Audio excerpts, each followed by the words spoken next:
আল্লাহকে যথাযথ ভয় করতে হবে। আল্লাহ বলেন, ইন্নাল্লাযীনা ইয়াখশাউনা রাব্বাহুম বিল গায়বি লাহুম মাগফিরাতুন ওয়া রিজকুন কারীম।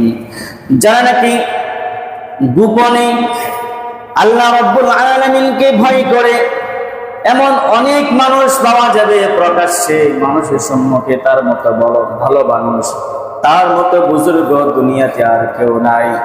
কিন্তু যখন একাকী হয়, নীরবে চলে যায়, তার মতো নাফরমান দুনিয়াতে আর কেউ নাই। আছে কিনা? এই জন্য আল্লাহ রাব্বুল আলামিন বলেন, প্রকাশ্যে তো মানুষ অপরাধ থেকে বাঁচে, হয়তো মানুষ শরম দিবে, লজ্জা দিবে মানুষের ভয়ে, কিন্তু গোপনে অনেকেই বাঁচে না। এই জন্য আল্লাহ বলেন, ইন্নাল্লাযীনা ইয়াখশাউনা রাব্বাহুম বিল গায়বি লাহুম